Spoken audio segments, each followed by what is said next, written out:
हरोली विधानसभा क्षेत्र के तहत सीनियर सेकेंडरी स्कूल स्लोह में चल रही 4 दिवसीय 31वीं अंडर 14 छात्राओं की राज्य स्तरीय स्कूली खेल प्रतियोगिता का समापन रविवार को किया गया।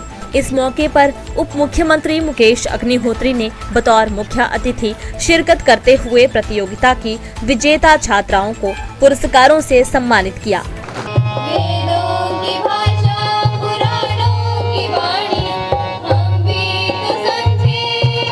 प्रतियोगिता को इस समापन समारोह तक पहुंचाया। सेकंड पोजीशन रही हैंडबॉल में। महोदय, आपको बताना चाहता मैं विजेता रहा और जैसे हमारी बेटी जो है बदसाली में है, तो हम भी आने वाले समय में मैंने इनको बोलो जो है फर्स्ट रनर अप बास्केटबॉल में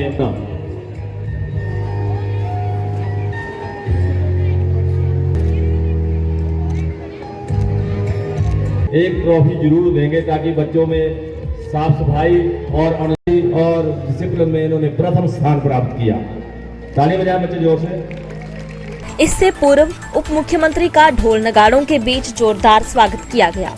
उप मुख्यमंत्री ने कहा कि बेटियों के उत्थान के लिए प्रदेश सरकार कृत संकल्प है और अनेकों योजनाएं लाई जा रही हैं। उन्होंने अपने विधानसभा क्षेत्र के संबंध में पूछे गए सवाल का जवाब देते हुए कहा कि हरोली के भविष्य के लिए काम किया जा रहा है। वर्तमान के लिए सारी योजनाएं परिपूर्ण हो चुकी हैं।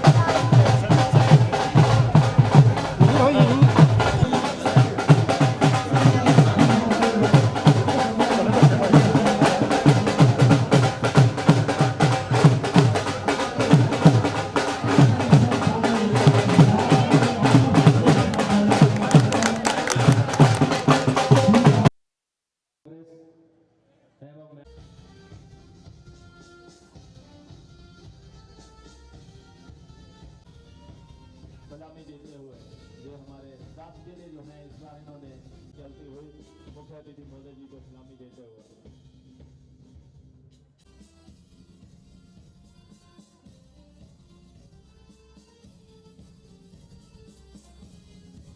और उसके बाद जिला मुख्य अतिथि महोदय जी को सलामी देते हुए जिला किन्नौर की बच्चियां,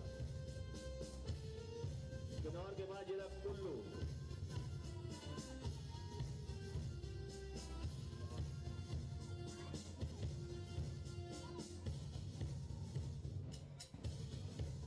जिला मंडी के बाद प्रदेश की राजधानी जिला शिमला होते हुए सिरमौर के बाद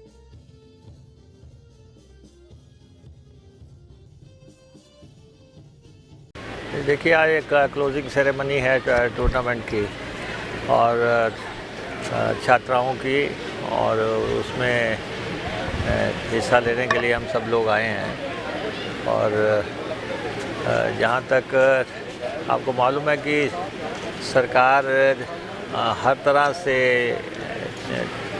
बच्चियों के लिए, छात्राओं के लिए फैसिलिटीज़ क्रिएट करने के लिए वचनबद्ध है। और अब तो सरकार एक कदम और आगे चली गई है कि जिनकी एक बेटी है या 2 बेटियां हैं, उन तक को भी जो है जो इनाम जो रखे गए हैं सरकार की तरफ से, तो प्लानिंग हो रही है।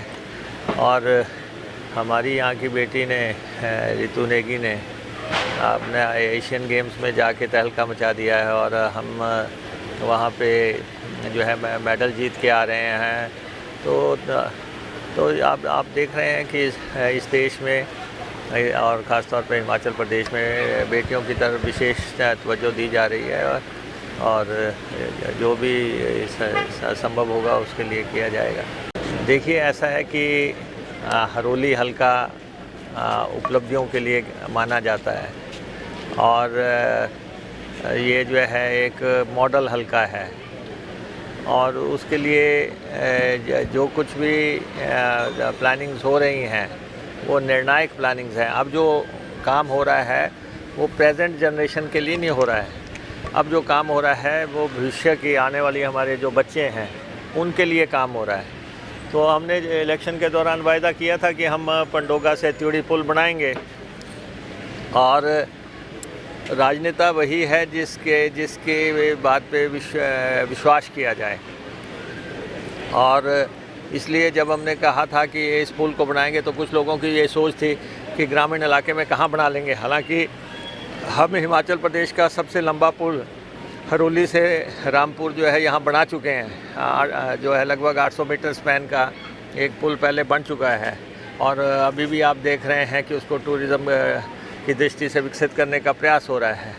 अब जहाँ तक इस पुल का सवाल है कि ये 560 मीटर स्पैन का ये पुल है और ये जहाँ हमारे इन इलाकों को जो है जोड़ेगा, हरोली हलके के लोगों को बाबा रुद्रानंद जी के आश्रम की तरफ जाने को जो है दूरी कम रह जाएगी, रेल ट्रैक के लिए जाने के लिए दूरी रह जाएगी या नेशनल हाईवे के जाने के लिए दूरी कम हो जाएगी। तो उस हिसाब से हमने प्लान किया था। आज मैं देख रहा हूँ कि कुछ लोग ऐसे नाच रहे हैं, बगानी शादी में अब्दुल दीवाना, जिनको पता भी नहीं कि इस पुल की साइट कहाँ पे है, ये बनना कहाँ पे है, ये किसने वायदा किया था, इसको किसने डीपीआर बनाई, इसको किसने सैंक्शन कराया, वो आज जो है नाचते फिरते नज़र आ रहे हैं। जबकि 5 साल सरकार रही, बना लेना था, तब तो आप लोगों से जो है डीपीआर तक नहीं बन पाई। हमने रिकॉर्ड टाइम में डीपीआर बनाई और ये पैसा जो है जो कह रहे हैं कि केंद्र का पैसा है। मैं 2 बातें बड़ी स्पष्ट कर दूं कि ये हिमाचल प्रदेश सरकार की रिकमेंडेशन पे पुल बन रहा है। नंबर 2, ये पैसा जो है पेट्रोल डीजल जो होता है, जो बिक्री होती है पूरे देश में पेट्रोल डीजल की, उसमें जो राज्य की किट्टी है, उसका टैक्स जो होता है, पेट्रोल डीजल के टैक्स में जो राज्य का हिस्सा है, उस हिस्से में से जो हमारा पैसा है, उस पैसे में से ये पुल बन रहा है। इसलिए जिनको पता ही नहीं कि ये किस किट्टी में से पुल बन रहा है, कहाँ पे बन रहा है, किधर से बन रहा है, वो प्रेस कॉन्फ्रेंसें करते फिर रहे हैं। तो इसलिए जनता जो है इस प्रदेश में, इस देश में जनता को मूर्ख नहीं बनाया जा सकता। और ये तो शुरुआत है, इब्तिदा रोता है क्या, आगे आगे देख होता है क्या। दिव्य हिमाचल टीवी के लिए ऊना से मुनिंदर अरोड़ा की रिपोर्ट।